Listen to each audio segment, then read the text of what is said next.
Hello YouTube. Today I'd like to talk to you about something that happened on a stream I was on this past Sunday. The stream was done with a group called the B-List. It's a group of mostly smaller YouTube channels that were all a part of Bane666AU's channel promotion video. It started with just a few of us and has since grown to a pretty big group, including some people you are probably already subscribed to. I'll link to the channel promo below, and I highly recommend you check out the channel and everyone who is a part of it, because you'll probably find someone interesting. Assuming you enjoy my channel, I specifically suggest you check out Scratchpoint, as he does videos with a very similar tone to my own.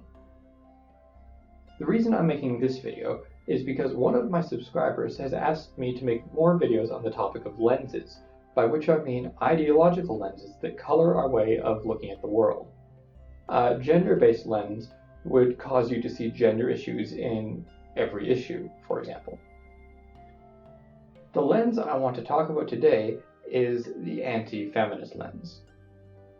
I'm going to show you a clip from the B-List Sunday stream where I bring up a point that is similar to what a feminist might say.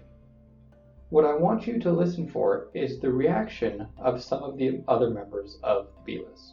Yeah, but that doesn't stop people from coming back again and again and again about wage gap, because I'm still having that fucking argument with people. Wage gap, I'm like, okay, so explain why Poland had an Equal Pay Act in 1951. We don't give a lot of credit to Poland for fuck all, but they were the first ones on the goddamn map with that, okay? Hey, Poland is strong. Poland is strong. The thing is I agree with positive improvements that there is still a wage gap to some extent. It's 93 to 95%. But then again, with the last percentage, is it due to missing out all of these various factors? Because you see the 77 cents figure trotted out so many times, but you can practically close the gap by including all of these variables. So what if we're missing out on like a certain amount? That gap. Yeah, so we get the wage gap to a certain amount, and then after taking into account a lot of factors. But then, even then, I think in the report we're talking about, the one that gave the 5 to 7 cents figure, it did say that there are factors that you just cannot statistically take into account that way. Yeah. Let me ask a question. Is there any legislation that's been put forth that would actually close that little bit that's left? Only legislation, I think. This would have to be something that's not so draconian that it just becomes just blatant anti-male. Is there any real policy there? No. No, but the question here is, why would we need to?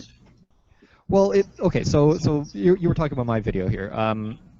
So the whole point of my video was, first of all, that anyone who says 77 cents is being intentionally misleading. Or ignorant, or one of the or just retarded at this point. Exactly. But there are some ways in the business world in which women, do face problems that men don't face in certain fields, but there's not necessarily any easy way to fix it, and it's not necessarily something the government can do to fix it.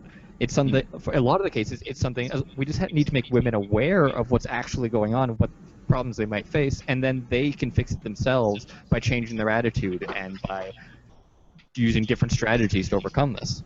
That's what I was talking about. Can you give me an example of one of the challenges that they supposedly face? Okay, so there's actually been studies done on this, actually legitimate non-feminist studies that have been done on this kind of thing. I couldn't find it when I did my video. I read it a long time ago.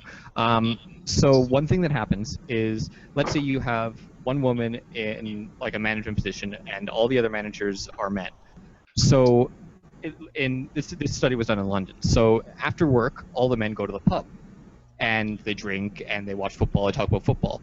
Now, this woman, if she's not interested in football, she either doesn't go to the pub, in which case she loses out on all the networking and socializing opportunity, or she does go to the pub, and they realize right away, okay, she's not into football, she doesn't like to drink beer, why is she here? So they think badly of her because they think she's just at the pub to try and get ahead. How is that any different from a man who doesn't like football? I didn't like football. My previous employer really, really liked it. Yeah, that's not unique. This seems to be a factor that's more. Let positive finish. Okay, so it is. I think we all know it's easier for a man to pretend to like football than it is for a woman to pretend to like football. It's easier for a man to fit in with other men than it is for a woman to fit in with a group of men. That's like, I don't think that's a controversial thing to say.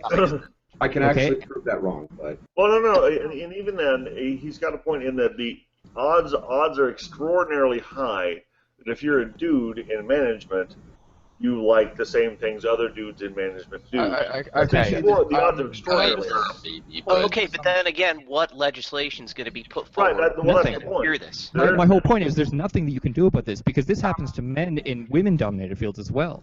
Yeah, no, but it's just that out here. This seems to be a this seems to again be a factor that correlates with gender, but not gender directly. It's not because you're a woman. It's because you're the minority in that situation. And because of women's choices, they end up being the minority more often. That's the thing. Interest to this group.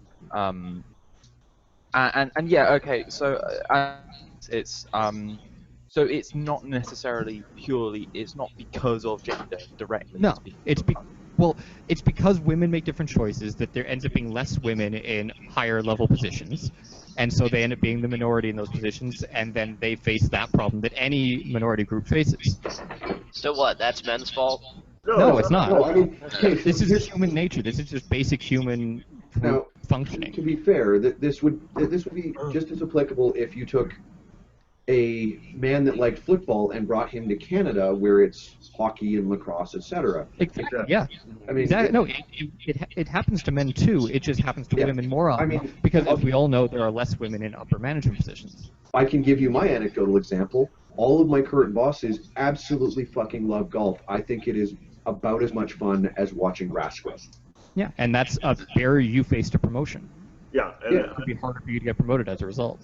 Here's a fun story that correlates. That's kind of odd. That may kind of help positive as an example. I have worked most of my life in customer service.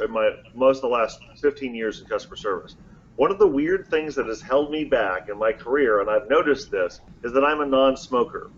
I know that sounds weird, but there's an immense amount of networking that goes on in the smoke hole. Yep. And it's entirely accidental, but I don't go out there. So, and I can't stand going out there for any other reason because my allergies are bothered by it. So I literally have the same problem in a way because it takes me longer to network with my coworkers because particularly when a high percentage of them smoke.